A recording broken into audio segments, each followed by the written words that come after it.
Whoops. Sorry, I'm just having a few private moments with Crafty Bob there. I'll get back to that later. Hello, welcome to my studio. I'm Jolis DeAngelis, and today what I'm going to be talking about is the card crafters' tools of the trade. And what I'm going to be doing is I'm going to be working with one of these sheets. This is one of my trifectas cards. It's Vintage Floral 74. And the cup number on this is 151781_126. That's 151781_126. Now the 126, that's me. That's my designer number. Cool, huh? And if you notice on this, I also have several other sheets that go with this. This one has a medallion. This one is a couple of alternative toppers with extra tags. This one is tea bag folding tiles and a pyramid version. You can find them all by going to that original cup number and just clicking on the connected sheets button, and you'll be able to find them all. They're equal to A4 size basically. And I use my X-Acto cutting board. The reason why I use the X-Acto is because it has imperial measurements and metric measurements. Works very well for whatever kind of cutting I'm going to do, whatever kind of size card I want to make. I also appreciate it because it has this stopper here. Now I have several sheets of card. Also, it cuts through like 20 regular sheets at a time. So what I can do is I can abut this against there, cut these, and now when I do the next group, it's going to be exactly the same size because it's going to be right up next to there. And then I'm going to move this to 10 inches so that I have my 7 by 10 inch card. So when I fold it, I'll have it 5. And then I'll just do the same thing. I'll just do one of these to kind of show you. Now what I'm going to do is I'm going to score it. Now I have my Martha Stewart scoreboard, which everybody loves Martha Stewart. So here we're going to have my Martha Stewart scoreboard. And my little score tool here. Of course, you just put it against the edge. It's going to be 5 by 7, so I'm going to drag it along the 5 here. And because I'm a perfectionist, I always bring it down a little bit, go all the way up to the top so that my fold or my score comes all the way to the top. And then kind of go up and down it a couple of times. When you fold it, always make sure that the part you folded is the outside, is the outside of your fold. So you're going to fold it like that. Now once I have it folded, I'm going to use, most of us have a bone folder. What I use is I use a Teflon folder, and it has a little bit more weight than a bone folder, but what I like especially about it is that it doesn't leave a shine when you crease things. You know how sometimes you can get just a little bit of shine where you crease it, whether it's doing tea bag tiles or origami or whatever. So that's why I like my Teflon. Now the Teflon ones are a little bit harder to find. Usually you can find them, for instance, where a bookbinder, people that bind their own books and so forth. That's where I got mine from.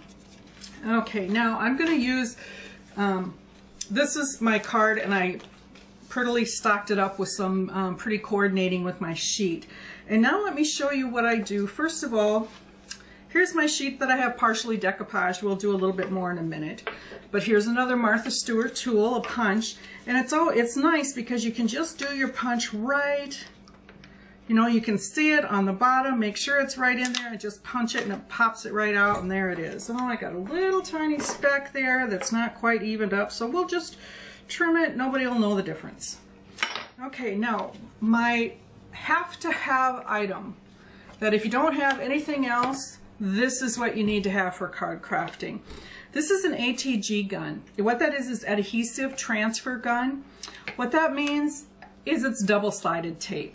Now the easy thing is, if you notice, I still have some decoupage elements on here, but I can still use my double-sided tape. And what I like about this is that when I do my double-sided tape like this, it just takes 2 seconds and it's done. I don't have to, I don't have to mess with peeling my stuff and all the extra stages you have. And if you notice here just a little bit, I just went right outside the line here, or outside over the edge. All I have to do is just bring that over and that tapes it shut. Very thin tape. Then I take my cardstock, and I'm just going to try to make sure I get this as straight as I can and as even as I can on here. because I like it when I have just a couple of the corners rounded. It just gives it kind of a nice little feel. So there's the front of my cardstock, but let me tell you what I do. Now to keep my elements in place, I use just a plastic bag, and that way, like for instance, this is the pyramid portion. I can just go like this, bring out all my, theoretically, it's not coming out, all my layers at once, and then I'll have them all at once to use. So that's just a little tip if you'd like to do that. Okay, now what I'm going to do is I'm going to show you a little bit about when I decoupage something, or when I shape my decoupage actually. Now this is actually the second layer of my medallion, and what I like to use is a spoon. A spoon actually works better than almost anything else for my purposes, because it just gives a nice rounded, even tone to the shaping. If you notice, I just go like this, just shape it up a little bit as I go around here. It just kind of shapes that, it brings it up. Now, so many times with our decoupage, we have a tendency to always go under, but really try this going up. It just adds so much fun and more dimension to the card. And now I'm going to put on my foam pads. I don't use silicone glue because I have chemical sensitivity. Silicone glue is a little bit better. It gets you a little bit more precise for real tiny pieces of decoupage. But okay, now bring the camera up a little bit here. Because what I do for this, you know how you always get adhesive on your scissors when you cut your foam pads if you have a roll? I take one of these mouthwash bottles you can get anywhere, and you know, you kind of squeeze them and you have one mouthful up here. And what I like to do is just take my scissors and dip it in there, make the scissors just a little bit wet, kind of get off some of the drops, go like this, cut it, and there you are, no adhesive whatsoever on the scissors. Now another thing to keep in mind with this is that with this little bottle thing that I use, this is great. Look at the top of this. This is really great for like watercolors or anything like that that you're going to do. Oops, I got a little bit of water on here. Oh well, that'll be all right. Okay, now I'm going to just put my little layers on here on my medallion and show you my finished card.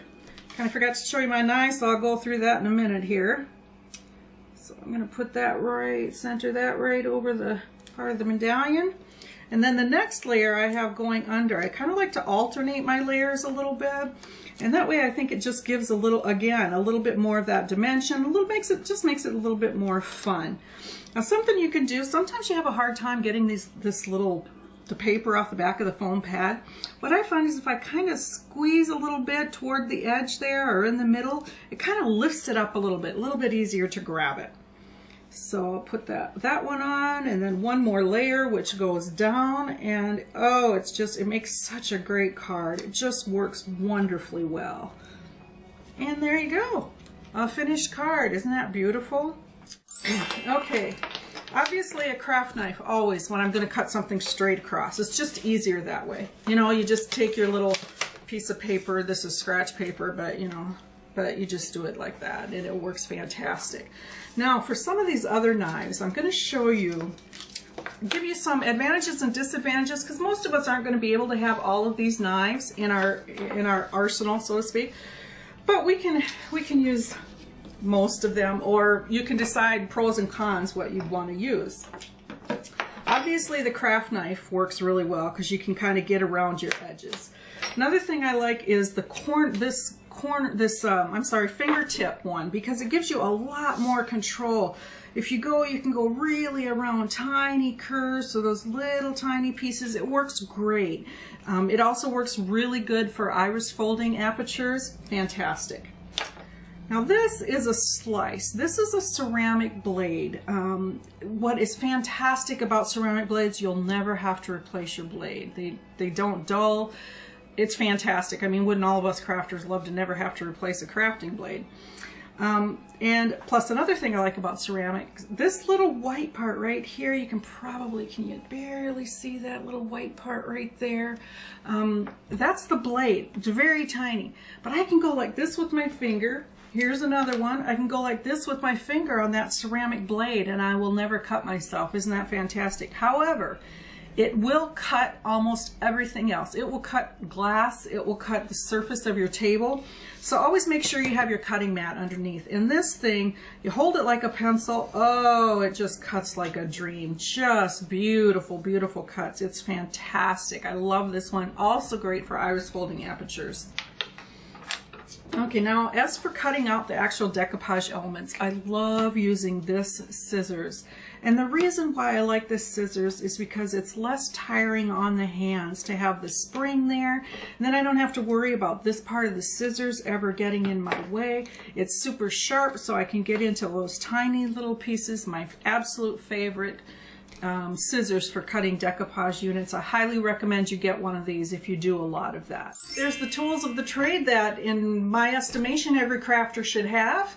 And me, along with Crafty Bob, wish you a fantastic day. Now Bob and I are going to get back to our private conversation. See you later.